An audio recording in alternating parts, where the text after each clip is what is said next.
Nobody deserves to die that way, and it was a terribly violent experience. The issue with Charlie this last week was just beyond devastating. It was horrid for Right. everybody involved in any direction. Right. I see a generation coming up that don't have control. They don't have discipline and restrictions in their actions. Correct. I think that hunting helps you. We're going. How long are we going to sit here and wait on this fish until it bites? Yes. And then we're going home if it doesn't, right? Right. And the mosquitoes will get the rest of The them. mosquito get the rest of them. Charlie Kirk, I'm glad you mentioned him, man strong in his faith. Did not deserve to die in the way that he did. One of the organizations I work with him. That's and right. So none of us had a close relationship with him, but we worked with what they were trying to do. Nobody deserves that. And hunting and fishing and sports, nobody deserves to die that way. And it was a terribly violent experience. Peggy Noonan, who used to be a speechwriter for Ronald Reagan, President Reagan, I remember. wrote a great article, and she called this moment a hinge in our history. And you know what a hinge does? Like a Closing the pivot door. point. A pivot point. A pivot point where either, it's like that old book, by the way, the achieving the pivot point in sales and that kind of stuff, when it finally goes over the tipping point is what they call it. But we will either find the better angel of ourselves, or we will go the other direction to our own destruction. And I think that she's incredibly accurate she's hitting the nail. That's where Americans are. You've seen how many people are getting fired for things that they posted. Yeah. Which I think is great, that they're finally holding people accountable for all this stuff happened. Sure. If I was the defense attorney for this young man who just did a horrendous thing, I would be trying to draw some attention to his online presence and what our kids are consuming. You know, the state of Arkansas, in a very minor way, did a great thing. We're one of 20 states or so in the country already, just banning the cell phone during the school day, which bell to bell. I mean, it just totally makes sense. I applaud the governor for doing that. Right. And there's groups in Northwest Arkansas that are working on this, and the impact, especially, by the way, on young girls that the internet has from that age 10 to 13, 10 to 15 age. The rate of suicide challenges and bullying and all that kind of stuff, especially for young girls at that age, is traumatic. And we're just now seeing the studies come out that talk about how difficult and how terrible this is. And it always amazes me. Now, some folks might think I'm preaching. Not Jim. It amazes me how many men and women have companies that are going to make themselves crazy, stupid, rich, and they have thousands of lives that are deeply impacted in a negative way. Yeah. And that does not matter. What matters is how much money that they can get.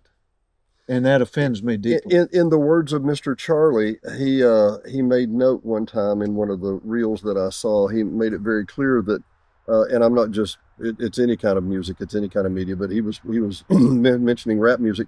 Rap music doesn't talk about how you should be faithful to your mate, right, and be a good citizen and raise good children, and that topic doesn't even come up. No, for a lot of reasons. And the reason I bring that up is because you and I grew up in an age where every Friday night at 8 p.m. or something, one guy would say, "Goodnight, John Boy," and one of the other would say, "Goodnight, Mary Ellen." And it was a wholesome era. We knew what to expect. On the Waltons. On the Waltons or whatever.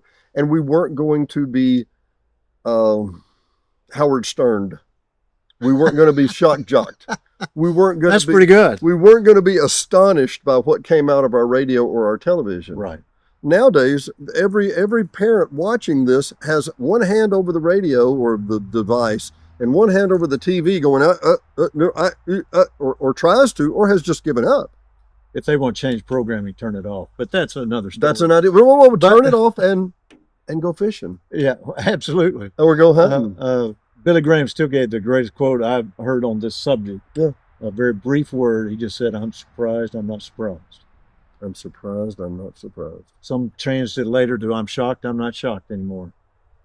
Because it just wears us down. It does. And it takes us back to this shooting. That might be the moment that we finally say, this has got to stop. Well, so I look back, I love history, and I'm a history buff. So I'm looking back at history and saying, okay, well, so, when Martin Luther King was executed or assassinated, or when JFK was assassinated, I see the reels, and I see the women crying, and I see the shock on people's faces, and I see, the newscasters tearing up and whatever.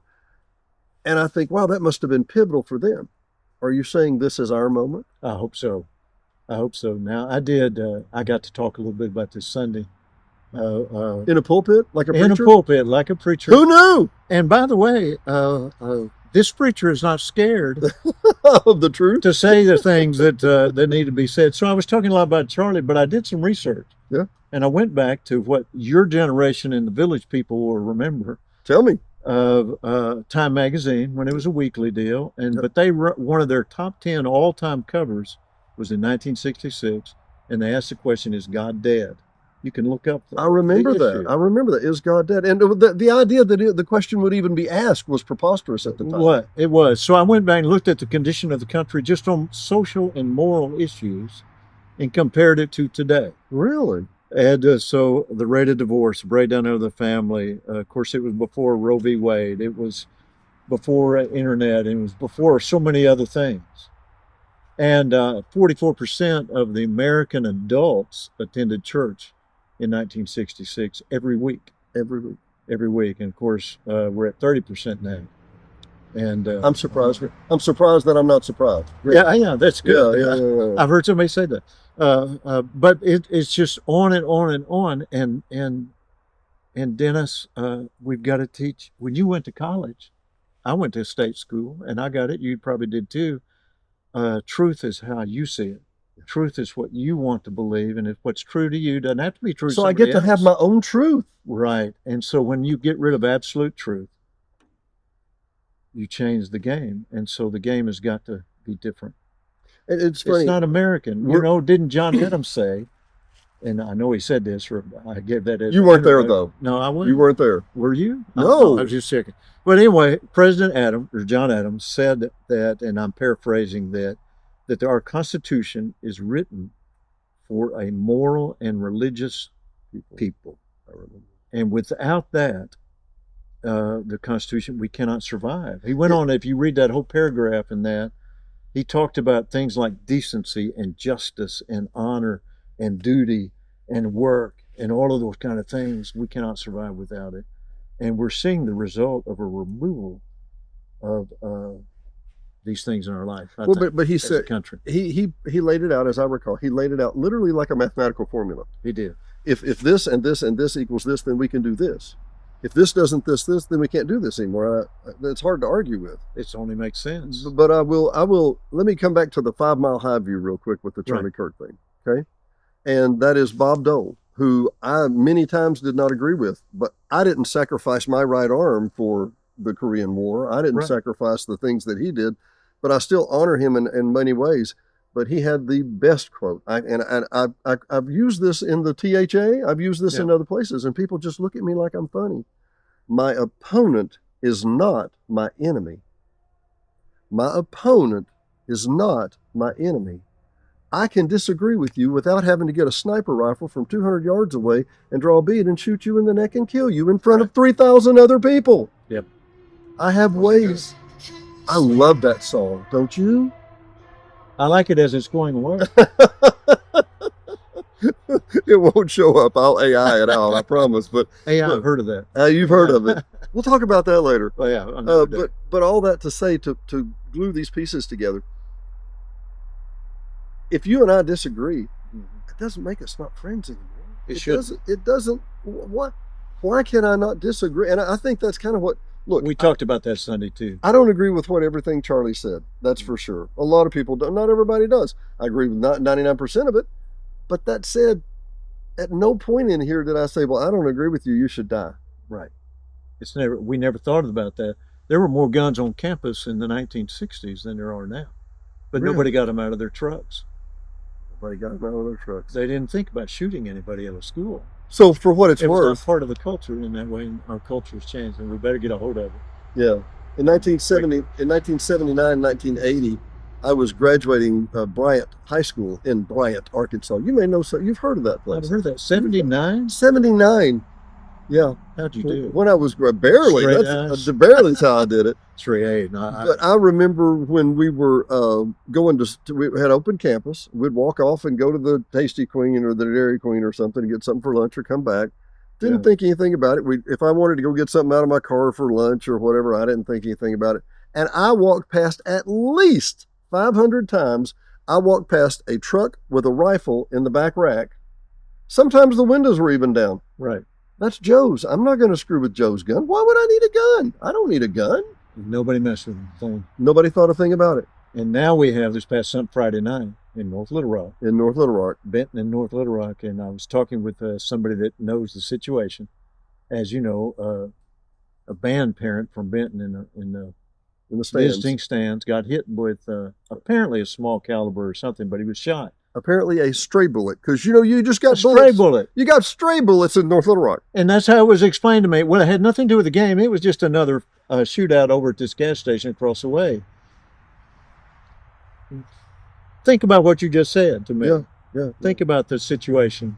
It makes you think of Chicago, doesn't it? It does. Well, only 200 people were killed. Oh, only 6 over this past weekend. Oh man, it's a good day. If you phrase it in absolutism like you do, God, it seems like it's a bad thing. Yeah, I'm sorry. If you phrase it in relativism, like, well, last week was bad, but this week's better.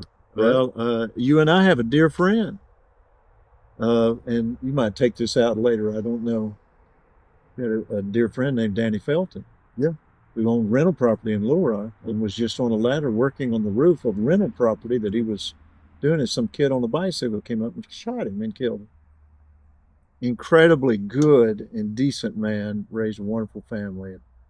It's just we've got to get a handle on this stuff. I think we got to get to know each other again. Well, because you can hide behind that computer screen. Well, you hide behind the computer screen, you hide behind a gun. Yeah. The kid that came up and shot him did not know what a great man he was. No, didn't care. Didn't know what a family he had. Didn't know all the details. Mm. I cannot, in my mind, and this is to me, this is the dividing line between mental illness and sanity. Okay. If for a 5-minute variation from my entire 60 whatever years, I had a variation and I shot somebody 200 yards across the way and murdered them in front of other people, it would take about that long for me to go, holy cow, what have I done? Oh my Lord. That's the difference between a sociopath and a sane person. You've got to, we don't delineate that line like we used to. I don't even think we nourish it anymore, if that makes sense. I'll just say you're right. We could have covered all this on church on Sunday, couldn't we? Well, I was here. We talked about dealing with those folks, but we talked about a man that has great faith, and his wife's 20-minute thing that she did. Oh, my Lord. Oh, my Lord. 48 hours later, unbelievable. Was there a dry eye in the house? No. I can't believe I could not have done that. I could not. Well, I couldn't have preached my own dad's funeral either. Well, so there's that. Yeah. There's that. But that's another experience, which Jim did.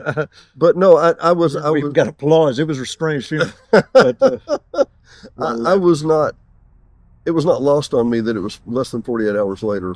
But when you hear her speak in public, she was clear, concise, strong woman of God, knew exactly where she stood. Didn't have to waffle on anything, knew exactly what she wanted and where she was. I was very impressed with her. And then I did a little research on her. Not only Miss Arizona, but she played basketball in college. Really? And has her own clothing line and does her own podcast. And they really were a power couple. Literally. And so I'm sure that she's going to take over and continue the work that he's done. But she's very impressive as well. And the way that America has supported them and supporting those kids and all that kind of stuff, just really, it's touching. And have your funeral service Sunday in a football stadium, there's going to be some people there. So did you expect, because we're way down the rabbit hole now. Yeah, we are. We got to keep going. No, well, you're right. We do. And by the way, neither one of us have talked about how it's the gun's fault yet, have we? No. We haven't discussed that. And it was a hunting rifle, by the way. I just thought I'd mention it to you. It, That it, he knew how to use. it was a deranged or demonic person who thought they were going to fix something. And in my opinion, they've made it much, much, much worse. And I say worse. Am I mistaken, or did I see rallies in South Korea, in the UK, Yeah. in China? I mean, all over the world, because the little megaphone that Charlie had is the voice that people wanted to hear. People in the UK are tired of immigrants coming over. Greece, Italy, fill in the blank. They're tired of it, right? Right. I understand what you're saying. My mind just went to so many different things that while you were talking about it, but his megaphone's much bigger now. They're going to, it's exploding the numbers and all that kind of stuff. It really is it's a phenomenon that's going on. It is. It is. And, it is. and the reaction, I hope we reach that hinge point we started with, and that we're going to decide we've got to change the course. Well, and by the way, I was telling Jim, Paula's here with we had, Wall Street Journal had an article this last week that talked about a survey that they did with the millennials. 98% of the millennials thought that, or 93% thought it was never an option to use physical violence, but only 58% of Gen Zs thought that same thing. So, and is it desensitized through video games? I don't know. It's through the media. It's all of those factors. But you take that deranged person you're talking about. They're close to the edge, but they can find a home on the internet for their belief. And all of a sudden they go to, I don't want to mention certain companies, but they go to those websites, and then it's fed and it's nourished, and it shows him, well, maybe I'm not crazy. So things that 20 years ago might have been hard to find on the internet. Or you can find but I mean, if I type in deranged topics, well, it's a matter of minutes until I go from this deranged topic to that deranged topic to that deranged topic to here's how you make your rifle, or here's how you print your gun. And then you're on your email site and you get advertisements for those kind of things, because the algorithm that's going on, you're going to start. Or you get pop-ups that say, here's the next one you can go to, or don't you want to go to the fascist meeting down the hall, or whatever. Right. Yeah, I got you. So you talk about a pivot point. I hope it is. What could you envision it to be? Well, of course, the faith side of me would love people to turn back to church, which, by the way, the church is supposed to be teaching morals. And the churches these days, who do we support? We support families. We want a husband and wife. We want a two-parent household, and to raise kids, because that's the best way to raise kids. And you don't have to go to churches to find that out. Secular psychologists will tell you it's better with two parents in the home. And we want to support that, and we feed people, and we take care of folks, and we love on people in that way. And it begins to change things, and we're involved in communities and all that. But they were telling us in the 60s to get the church out of everywhere. You don't need to pray publicly. And I'll never forget 9/11, and some people were trying to get me, because I was doing radio for Bryant football. Right. We were trying to do a prayer there, and we were told we just couldn't do a prayer in the stands for the country. Really? Because it's public and we're going to offend half the world. You know, and now I'll say something that will probably offend people, and I'm not trying to do that. America needs to learn a lot of things, because we don't even know which bathroom to use. We don't know which bathroom to use, and we don't know which bathroom to use, but if I'm offended, then somehow you have to correct it. Right. So? You're offended. So yeah, I'm offended. So I go back home and have a peanut butter jelly sandwich and go back to my life, right? And I can say, we didn't get upset like this, but now, they need to go down. No. But anyway, the church does that. And if that reoccurs in the church world, they were talking about a renewal. I was reading before you drove up today, one of the guys that really has been a mentor to me in spiritual matters. And he was talking about signs all over the country of people going back to church and people asking questions. And that's a good thing. It's not a bad thing to believe that there is a God. It's not you. And you ought to live in a certain way. What a Christian, the two great commandments in Scripture, you love God, but you love your neighbor as yourself. It's an indication that you are, this is not Christian nationalism, to love on people that live in your area. Come on. It's not that. It's just loving on folks. And I think and things are hard. A lot of people are having great challenges now. I had a friend that was at Rock Creek in Little Rock. This has been 10 years ago. And Rock Creek would take skids of water to Walmart in a parking lot. And they would just pass out water. Now the water bottle would say, Church at Rock Creek, you want a water bottle. The number of people who were offended and who were like, why are you, churches shouldn't, let me explain, I'm going to explain this to you real quick because it's very, very simple and you can define it, but it is freedom of religion, not freedom from religion. Correct. And we've moved to that point where, I asked this the other day, one of my friends, I've got a lot of realtor friends in the village, there's a lot of realtors in the village. When did being a realtor become a bad thing? When did it become, become kind of suspicious or the enemy or whatever? When did churches when did churches become the enemy or when did churches become suspect? Well, I can tell you. I'm listening. One of the greatest things that happened to us, LBJ's law in the 50s, when they said you're a violator of IRS, which by the way, but if you comment on anything, and so you could lose your tax exempt status. It was never true. As soon as it was challenged in court, which it was in the last couple of years, they finally threw it out because they always knew it was a great bluff. So you had pastors receiving this kind of stuff from a certain political persuasion, afraid that they could lose their and so they go to their pastor, like they would go to me, preacher, we might lose this. I did research. We'd be more specific, 5 Mile High. So a deacon comes to a pastor and says, listen, you made a comment about something, and we could lose our IRS non-profit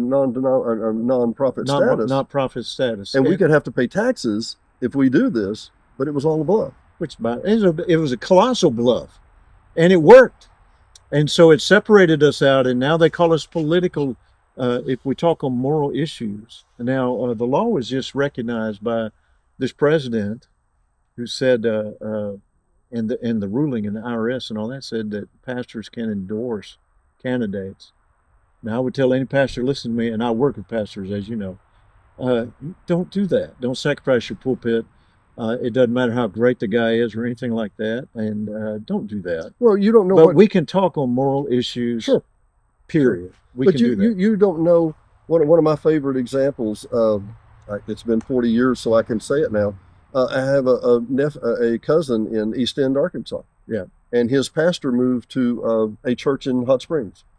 And within 6 months, that pastor that he thought the world of was having an affair with the church secretary and split the church in half and yada, yada, yada, yada, yada.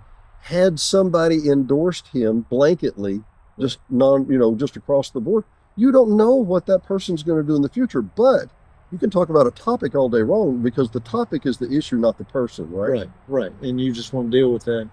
You probably remember, but we had a free medical dental clinic. Free medical dental clinic. Anybody wanted to come, free care. Okay.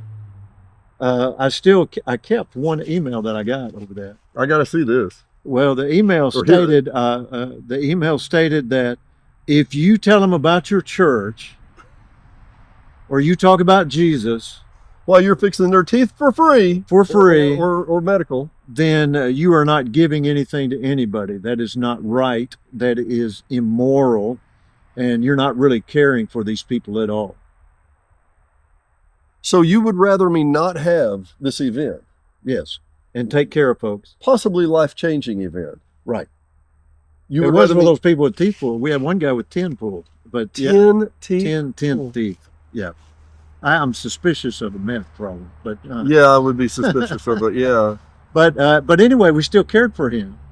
And we cared for a lot of people. And we would have had more here. But with the immigration status and all that, a lot of our Spanish-speaking friends didn't want to come. But my church grounds were neutral turf. I don't know how many more you could have had, right? Well, and that's true. They told but I would like to have tried. You know, it's okay to love on folks.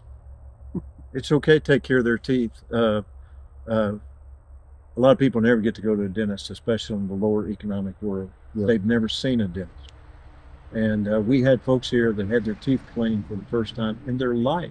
And just because that was made available to them. And and these guys are donating their time and their expertise to do that. And they're insured by the Southern Baptist Convention. They're insured. For that. So it was just great. But that lady was constant always.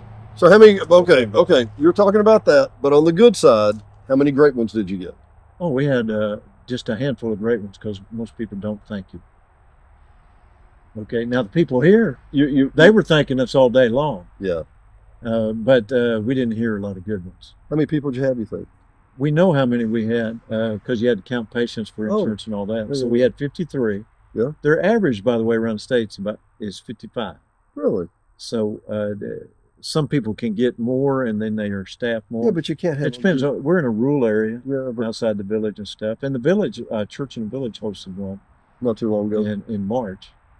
But that was great. It took all day long. We had 4 chairs working all day, and it was really 4 dental chairs. But we could do X-rays and all that kind of stuff. But they loved us. Those people that came were thrilled for the care. And if it's only one, it was worth it to us.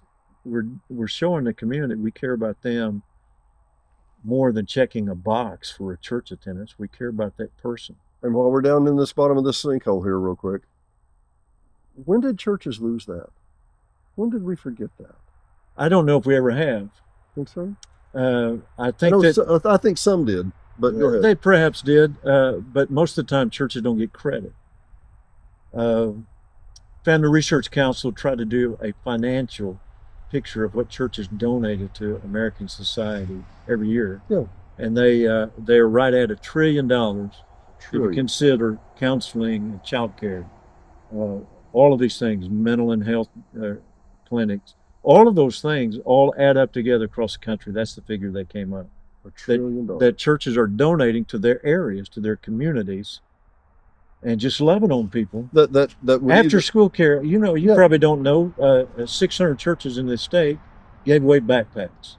Just gave away free backpacks for school this year. Yeah. It's just stuff like that on and on. You feed people at school. Do you have a pantry here? Yes, we do food pantry once a month. What day is that? It's on the 3rd Saturday. Actually, it's this coming Saturday. Will that be the same Saturday that we're having Owensville? No, that's outdoors the day after. Well, okay. But we'll talk about that on another. We're going to do a show about that right now. Yeah. 501-617-9747. Whether you're buying, selling, or just considering. Oh, we don't need a realtor yet. Yes, you do. Don't delay. Call Janae. 501-617-9747.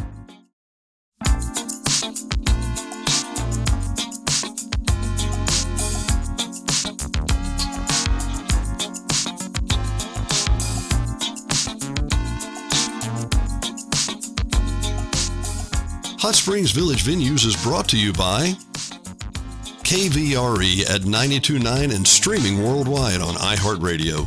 KVRE is your family-owned local hometown radio station, so be sure and tune in for live local programming, news, sports, and information every day at 92.9. HSV Radio. HSV Radio is heard every Saturday morning at 9 a.m. or streaming on any of the major platforms.